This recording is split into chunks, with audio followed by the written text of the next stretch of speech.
Good morning प्यारे बच्चों। आज हम आपकी पाठ्य पुस्तक क्षितिज भाग 2 का पाठ 4 आत्मकथ्य पढ़ेंगे। आत्मकथ्य में का अर्थ है अपने बारे में लिखना। इसके कवि जयशंकर प्रसाद जी हैं। इस पाठ में, इस कविता में कवि को उनके मित्र अपने आत्मकथ्य लिखने के लिए कह रहे हैं। इस कविता में कवि के जीवन में बहुत कठिनाइयां आई हैं, इसीलिए वे आत्मकथ्य लिखने से संकोच कर रहे हैं। आत्मकथा और आत्मकथ्य में अंतर होता है बेटा। आत्मकथा में मतलब विस्तार से लिखा जाता है और आत्मकथ्य में केवल संक्षिप्त में बात को लिखा जाता है। आज हम जयशंकर प्रसाद द्वारा लिखित आत्मकथ्य के बारे में जानेंगे और सरलार्थ करेंगे।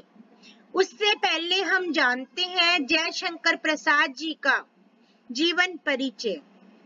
जयशंकर प्रसाद जी का जन्म सन 1879 में वाराणसी में हुआ था। कहाँ पर हुआ था? वाराणसी में। और काशी के प्रसिद्ध क्वींस कॉलेज में वे पढ़ने गए थे, परंतु अनुकूल परिस्थितियां न होने के कारण 8वीं से आगे नहीं पढ़ पाए। कहाँ तक पढ़े थे बेटा? 8th क्लास पर। बाद में वे घर में ही हिंदी, संस्कृत, फारसी का उन्होंने अध्ययन किया, 3 भाषाएं। और ये छायावाद के प्रमुख कवियों में से एक कवि हैं। और इनका निधन मतलब मृत्यु 1937 में हुई थी। बहुत कम आयु में इनकी मृत्यु हो गई थी। इनकी प्रमुख रचनाएं चित्राधार, कानन कुसुम, झरना, आंसू, लहर, कामायनी। कामायनी के लिए तो बेटा इन्हें मंगला प्रसाद पारितोषिक भी दिया गया था, मिला था। मतलब ये उपन्यास नाटक भी लिखते थे। अजातशत्रु, चंद्रगुप्त, स्कंदगुप्त, ध्रुव स्वामी के नाटक थे। और कंकाल, तितली, इरावती भी उपन्यास होते, नॉवल। आकाशदीप, आंधी, इंद्रजाल इनके कहानी संग्रह थे। प्रसाद का साहित्य जीवन कोमलता, माधुर्य, शक्ति, औच का साहित्य था। छायावाद में इन्होंने प्रकृति का सूक्ष्म, देश के बारे में, प्रकृति के बारे में, अपनी कल्पना से सौंदर्य के बारे में इनकी कविताओं में विशेषताएं थी।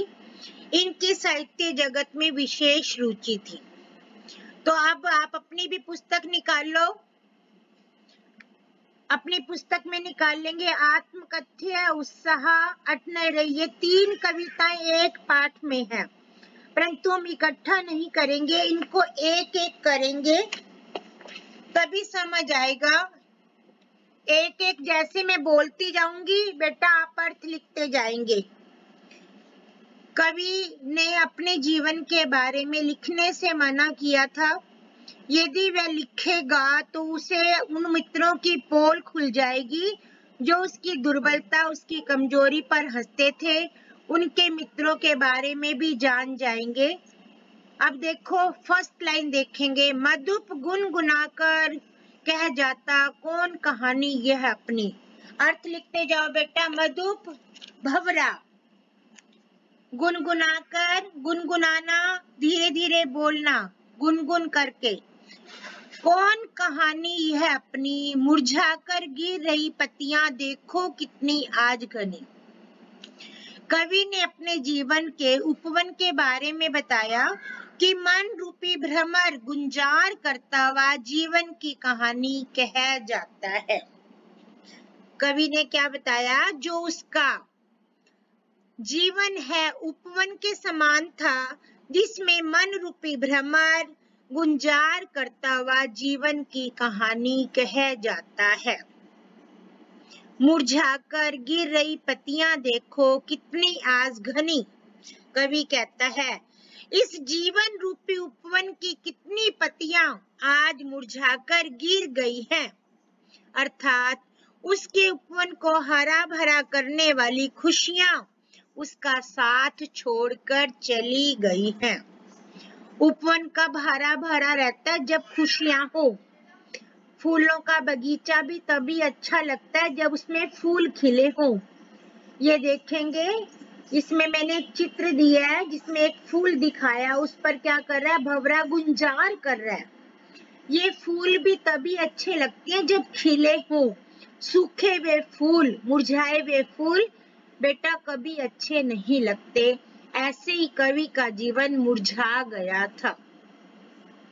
इस गंभीर अनंत नीलिमा में असंख्य जीवन इतिहास यह लोग करते ही रहते हैं अपना व्यंग मिलन उपहास। कवि ने क्या बताया? असंख्य, असंख्य क्या होते हैं? अनगिनत।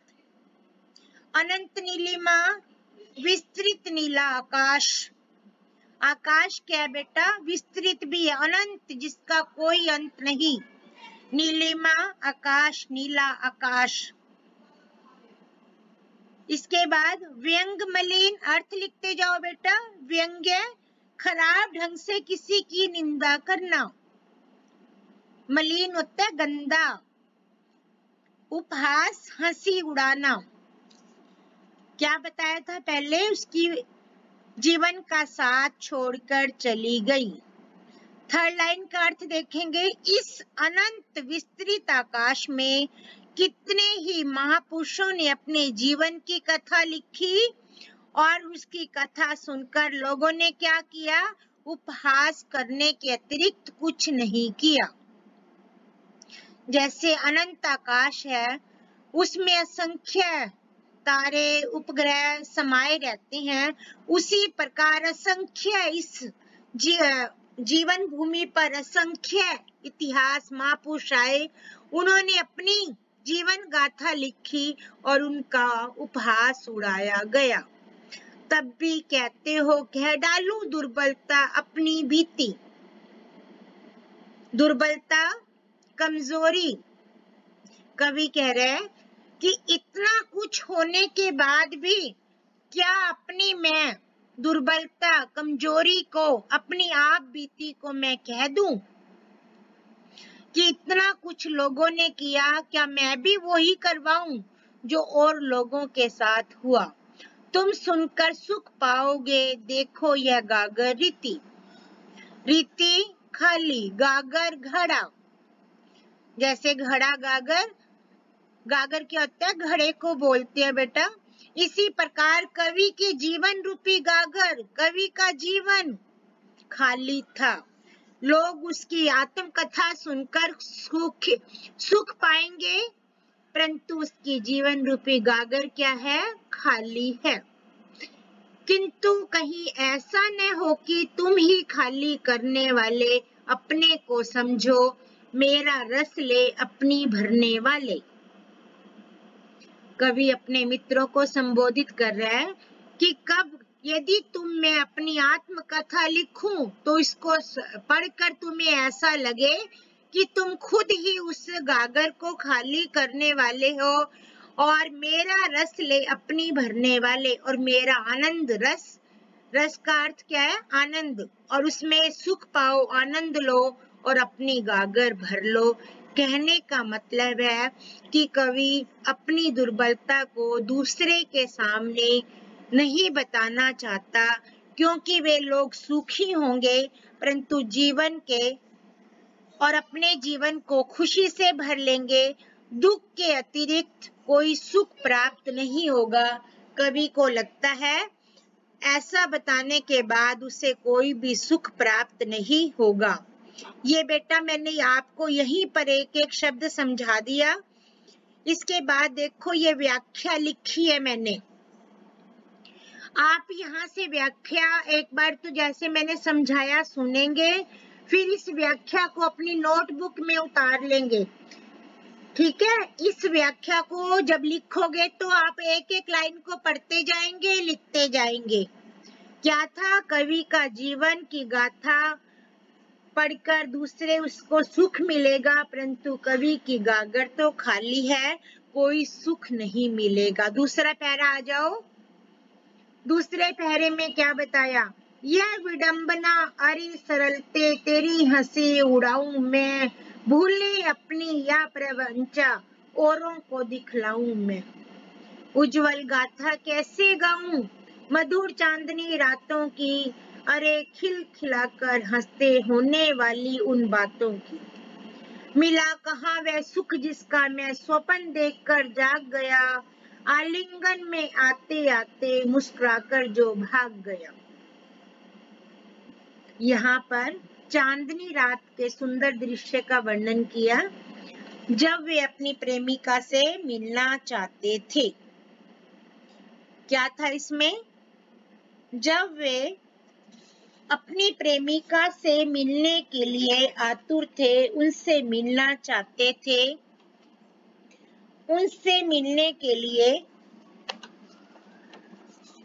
वे चांदनी रातों का बखान करना चाहते थे। यह विडंबना दुर्भाग्य। कवि कह रहा है कि यह मेरा दुर्भाग्य है। कवि कहना चाहता है मेरे जीवन तो दुर्भाग्यों से भरा पड़ा है। अरे सरलते तेरी हंसी उड़ाऊं मैं। क्या कह रहा है? कवि कहता है हे प्रिय, मैं अपने जीवन की विडंबना सुनाकर दूसरों अपना मजाक बनाऊं मैं। भूले अपनी या प्रवंचना धोखा, अपनी भूलों की या दूसरों ने जो मुझे धोखा दिया है उसके बारे में बताऊं मैं। उज्जवल गाथा कैसे गाऊं? उज्जवल साफ स्पष्ट गाथा कहानी मैं कैसे गा सकता हूँ मधुर चांदनी रातों की।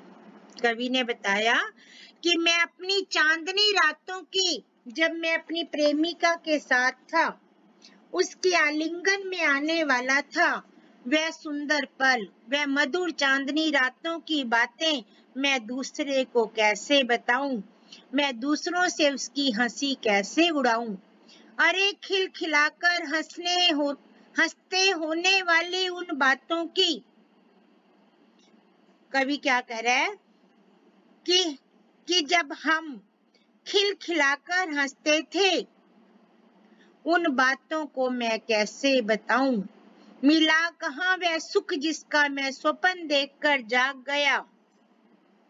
कवि कह रहा है कि मुझे जो स्वप्न मैंने देखे थे, जो सुख स्वप्न देखकर मैं जागा था, वह सुख मुझे प्राप्त नहीं हुआ है। आलिंगन में आते आते मुस्कुराकर जो भाग गया। क्या बताया कि मैं औरों के सामने अपनी सरलता की हंसी उड़ाना उचित नहीं समझता। ऐसे धोखों से भरा जीवन है, मैं उसके बारे में बताना नहीं चाहता। मैं आलिंगन क्या होता है? किसी के गले मिलना। आलिंगन में आते आते मुस्कुराकर जो भाग गया, अर्थात उसको आलिंगन करना चाहता था, परंतु उसने आलिंगन नहीं किया, केवल दूर से मुस्कुराकर भाग गया। अर्थात कवि ने के जीवन में केवल यह स्वप्न के समान था। ये देखेंगे, चित्र में देखेंगे चांदनी का दृश्य, कवि अकेला खड़ा है। अब ये मैंने इसकी भी व्याख्या बताई है। क्या कवि कहता है कि मैं सरल मन की हंसी नहीं उड़ाएंगे, अर्थात कवि अपने सरल मन की हंसी नहीं उड़ाना चाहता, अपनी कमजोरियों को दूसरों के सामने प्रकट नहीं करना चाहता। उसने जो चांदनी रातें आई थी वे सब चली गई। कवि अपनी निजी अनुभूतियां, अपने अनुभव नहीं बताना चाहता। उसकी प्रीतिमा उसे कहाँ मिली, उसके आलिंगन करने के लिए उसने आगे बाहें बढ़ाई थी, परंतु वह दूर ही भाग गया। कवि को वह सुख नहीं मिला। ये हमारे दो पहरे हो गए। समझ आ रहा होगा बेटा? मैंने पहले वहीं से तुम्हें पूरा बता दिया। जब आप ये लिखोगे ना और पढ़ोगे तो आपको और ज्यादा समझ आ जाएगा। थर्ड पहरे पे आ जाओ। जिसकी अरुण कपोलों की मतवाली सुंदर छाया में अनुरागिनी उषा लेती थी निज सुहाग मधुमाया में। जिसके अरुण अरुण क्या होता है? लाल। कपोलने गाल। मतवाली मस्त करने वाली। सुंदर सुंदर। छाया परछाई। अनुरागनी प्रेम करने वाली। उषा प्रातःकाल। निज अपने। सुहाग पति। मधुमाया मोहक। क्या बताया इसमें? जिसके अरुण कपोलों की मत वाली सुंदर छाया में। कवि ने बताया, यहाँ कवि अपनी प्रेमिका का चित्रण कर रहा है। चित्र देखेंगे, इसमें एक स्त्री का चित्र दिखाया जो आभूषणों से सज्जित है। कवि भी ऐसी कल्पना करता है। यहाँ कवि अपनी प्रेमिका का चित्रण करता है, उसके सौंदर्य का वर्णन करता है। क्या बता रहे हैं कवि? जिसकी अरुण कपोलों की, जिसके लाल लाल गालों के समीप रहते हुए उसे ऐसा प्रतीत होता था कि अनुराग बिखेरती हुई उषा हो। कवि को अपनी प्रेमिका ऐसे दिखाई देती थी जैसे प्रेम बिखेरती प्रातः काल हो। उसकी स्मृति पाथ्य बनी है थके पथिक की पंथा की। उसकी स्मृतियां यादें कचोटती हैं। कवि को अपनी प्रेमिका की यादें कचोटती हैं। थके पथिक की पंथा को। पथिक क्या होता है? राहगीर। पंथा रास्ता। जैसे थके हुए मुसाफिर को रास्ता पता चलता है, उसी प्रकार कवि की यादें भी उसका भोजन थी। पाथ्य भोजन। सीवन को उधेड़ कर देखोगे क्यों मेरी कंथा की। कंथा गुदड़ी। अंतर्मन। कवि कह रहा है कि मेरी जो बुनी हुई सीवन सिलाई, जो मेरे मन की सिलाई थी, मेरे मन की बातें थी, क्या मेरे अंतर मन की कथा तुम उधेड़ कर देखोगे? अर्थात क्या मैं तुम्हें उसके बारे में बताऊंगा? छोटे से जीवन की कैसी बड़ी कथाएं आज कहूं। कवि कहता है कि मेरा तो छोटा सा जीवन है और मैं उसकी बड़ी बड़ी कथाएं तुम्हें आज कैसे बताऊं, कैसे सुनाऊं। अर्थात कवि अपनी कथाएं सुनाना नहीं चाहता। सुनकर क्या तुम भला करोगे मेरी भोली आत्मकथा। कवि क्या कह रहा है कि तुम मेरी आत्मकथा सुनकर क्या करोगे? तुम मेरी भोली भाली, मेरा जो भोला सरल जीवन है, उसकी कथा सुनकर क्या करोगे? अभी समय भी नहीं, थकी सोई है मेरी वो मौन व्यथा। कवि कह रहा है कि अभी समय भी नहीं है जो मैं अपनी दर्द पीड़ा को कुरेदने का, पर दर्द के अतिरिक्त जीवन में कुछ नहीं दे सकता। अर्थात मेरी पीड़ा सोई हुई है, मैं उसे जगाना नहीं चाहता, उसे बताना नहीं चाहता, उसके बारे में लिखना नहीं चाहता। अर्थात कवि अपनी आत्मकथा लिखना नहीं चाहते। तो प्यारे बच्चों, हर पद्यांश में, जैसे ये पद्यांश 3 आई है, इसमें भी मैंने व्याख्या लिखी है, पर मैंने एक एक शब्द आपको बता दिया। आप इसे एक बार खुद पढ़ेंगे। अंत में कवि ने आत्मकथा लिखने से मना किया और बताया कि मैं अपनी आत्मकथा नहीं लिखना चाहता और मैं आम जनता को नहीं बताना चाहता। तो बेटा, आप सब ध्यान से देखेंगे और ध्यान से पढ़ेंगे। आप सबका धन्यवाद बेटा। और ध्यान से काम करना और सुनना, इसको ध्यान से लिखना। और ये यदि आप एक एक शब्द को ध्यान से पढ़ोगे तो कोई भी काम मुश्किल नहीं है बेटा। आपने तीनों पद्यांश को ध्यान पूर्वक एक एक लाइन पढ़ते जाएंगे, अर्थ लिखते जाएंगे तो आपको समझ आ जाएगा और आपको बिल्कुल भी दिक्कत नहीं होगी और आप स्वस्थ रहें, मस्त और अपनी सेहत का ध्यान रखें और अपना काम समय पर करते रहें तो आपको ज्यादा खुशी मिलेगी और हमें भी मिलेगी। आप सबका धन्यवाद।